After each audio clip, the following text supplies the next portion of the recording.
அர்ச்சுனாபுரம் மற்றும் அந்த கிராமத்தைச் சுற்றியுள்ள பகுதியை ராமலிங்க சேதுபதி இந்திராணி தம்பதியினர் ஆட்சி செய்து வந்தனர். இவர்களுக்கு நல்ல தம்பி நல்லதங்காள் என 2 குழந்தைகள். இவர்கள் தாய் தந்தையை இளம் வயதிலேயே இழந்தனர். இருந்த போதிலும் அந்த பகுதியை ஆட்சி செய்து வந்த நல்லதம்பி தன் தங்கை நல்லதங்காளை சீராட்டி வளர்த்து தற்போதைய சிவகங்கை மாவட்டத்தில் உள்ள மானாமதுரையில் வாழ்ந்த ராஜவம்சத்தைச் சேர்ந்த காசிராஜா என்பவருக்கு திருமணம் செய்து கொடுத்தார். திருமணமான இளம் வயதிலேயே நல்லதங்காள் 7 குழந்தைகளுக்கு தாயானாள். இதில் 4 ஆண் குழந்தைகள் 3 பெண் குழந்தைகள். இந்நிலையில் மானாமதுரையில் மழை பொய்த்ததால் பஞ்சம் தலைவிரித்தாடியது. தொடர்ந்து 12 ஆண்டுகள் மழையே இல்லை. உண்ண உணவு இன்றி மக்கள் பலரும் மாண்டனர். நல்லதங்காள் குடும்பமும் அந்நிலைக்கு ஆளானது. அவள் அண்ணன் கொடுத்தனுப்பிய சீதனப் பொருட்களை ஒவ்வொன்றாக விற்றாள். ஒரு கட்டத்தில் வீட்டில் எதுவுமே இல்லை என்ற நிலை வந்தது. சாப்பாட்டிற்கும் வழியில்லாமல் போனது. மனம் உடைந்த நல்லதங்காள் தன் 7 குழந்தைகளையும் அழைத்துக் கொண்டு தான் பிறந்த அர்ச்சுனாபுரம் கிராமத்துக்கு வந்தாள். திருமணமான இளம் வயதிலேயே நல்லதங்காள் 7 குழந்தைகளுக்கு தாயானாள். இதில் 4 ஆண் குழந்தைகள் 3 பெண் குழந்தைகள். இந்நிலையில் மானாமதுரையில் மழை பொய்த்ததால் பஞ்சம் தலைவிரித்தாடியது. தொடர்ந்து 12 ஆண்டுகள் மழையே இல்லை. உண்ண உணவு இன்றி மக்கள் பலரும் மாண்டனர். நல்லதங்காள் குடும்பமும் அந்நிலைக்கு ஆளானது. அவள் அண்ணன் கொடுத்தனுப்பிய சீதனப் பொருட்களை ஒவ்வொன்றாக விற்றாள். ஒரு கட்டத்தில் வீட்டில் எதுவுமே இல்லை என்ற நிலை வந்தது. சாப்பாட்டிற்கும் வழியில்லாமல் போனது.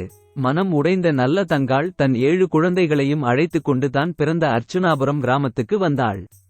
அப்போது அவளது அண்ணன் நல்லதம்பி வேட்டையாட காட்டுக்கு சென்று இருந்தார். அண்ணன் வரும் வரை அரண்மனையில் தங்கி இருக்கலாம் என்று எண்ணிய நல்லதங்காள் அங்கு சென்றாள். பசியால் வந்த நல்லதங்காளையும் அவள் குழந்தையையும் ஆதரிக்காமல் ஓட்டை மண்பானையையும் பச்சை விறகையும் பயன்படுத்த முடியாத கோப்பையையும் கொடுத்து உணவாக்கி உண்ணச் சொன்னாள் அண்ணி மூலியலங்காரி. பத்தினி தெய்வத்தன்மை படைத்த நல்லதங்காள் பார்த்த உடனே பச்சை விறகு தீப்பற்றி எரிந்தது. உணவு சமைத்து தானும் பிள்ளைகளும் உண்டு அரைப்பசியை தடுத்தனர். ஆனால் நல்ல தம்பியின் மனைவி மூலியலங்காரியோ பல நாட்கள் பட்டினி கிடந்த நல்லதங்காளையும் அவளது பிள்ளைகளையும் உண்ண உணவு கூட கொடுக்காமல் அரண்மனையை விட்டே துரத்தினாள். அண்ணன் வருவான் என்று எதிர்பார்த்தாள். நாட்கள் சில கடந்தன. பசி வாட்டியது. பிள்ளைகள் வாடின.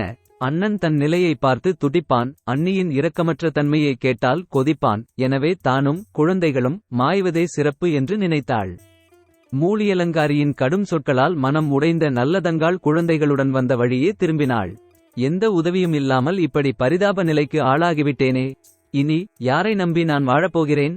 என் பிள்ளைகள் எப்படி வாழப்போகிறார்கள் என்று பலவாறு யோசித்தாள். அப்போது அவளது குழந்தைகள் அம்மா பசிக்குது, ஏதாவது வாங்கிக் கொடும்மா என்று அழ ஆரம்பித்துவிட்டனர். அவளது கையிலோ பணமோ அல்லது பொருளோ எதுவும் இல்லை. குழந்தைகளின் பசியை போக்க வழி தெரியாமல் தவித்த அவளுக்கு அங்கிருந்த ஒரு பாழடைந்த கிணறு கண்ணில் பட்டது. நேராக குழந்தைகளை அழைத்துக் கொண்டு அங்கு சென்றாள். பசியால் துடித்து அழுத குழந்தைகளை ஒவ்வொன்றாக கிணற்றுக்குள் தூக்கி போட்டாள். 7 குழந்தைகளையும் கிணற்றில் தூக்கி போட்டு கொன்ற பிறகு தானும் அதே கிணற்றுக்குள் விழுந்து தற்கொலை செய்து கொண்டாள். இதை கேள்விப்பட்ட அண்ணன் நல்லதம்பி தன் மனைவியை கொன்றுவிட்டு தானும் கத்தியால் குத்தி அதே கிணற்றில் விழுந்து மாண்டான். அண்ணன் தங்கை பாசம் என்றால் இதுவல்லவா என்று மெச்சிய சிவனும் பார்வதியும் அங்கே தோன்றினர். பத்தினியான நல்லதங்காள் தெய்வ பக்தி கொண்டவள். எனவே இறைவனும் இறைவியும் அங்கு தோன்றி அவர்களை உயிர்ப்பித்து மீண்டும் இப்புவியில் வாழ் என்றார்கள். ஆனால் மாண்டவரெல்லாம் மீண்டும் வந்தால் இப்புவியில் இடம் இருக்காது. அந்த தவறுக்கு நான் துணையாக இருக்க மாட்டேன். எங்களை உன் திருவடியில் சேர்ப்பாயாக என்று வேண்டினாள். அதற்குரிய காலம் விரைவில் வரும். அதுவரை இங்கே அம்பாளாக இருந்து இப்புவி மக்களுக்கு அருள் பாலிப்பாயாக என்று கூறி மறைந்தனர். அன்று முதல் இங்கே நல்லதங்காள் தெய்வமாக காட்சியளிக்கிறாள். நல்லதங்காளுக்கும் நல்லதம்பிக்கும் 2 கோயில்கள் கட்டி வணங்குகின்றனர் மக்கள். குழந்தைகளும் சிலை வடிவம் பெற்றுள்ளனர். இவர்கள் வாழ்ந்த அரண்மனையின் எஞ்சிய இடிபாடுகள், தற்கொலை செய்து கொண்ட கிணறு போன்ற சரித்திரச் சான்றுகளை வத்திராயிருப்பில் இன்றும் காணலாம். நல்லோர் தெய்வமாவர் என்ற ஆன்மீக தத்துவத்தின் அடிப்படையில் நல்லதங்காள் நல்லதம்பி தெய்வமாகவும் அவர்கள் வாழ்ந்த அரண்மனை கோயிலாகவும் போற்றப்படுகிறது. தன்னால் அண்ணனுக்கு சிரமம் ஏற்படக்கூடாது என தங்கையும், தங்கைக்கு கிடைக்காத வாழ்க்கை தனக்கு தேவையில்லை என அண்ணனும் உயிரை மாய்த்து கொண்டனர்.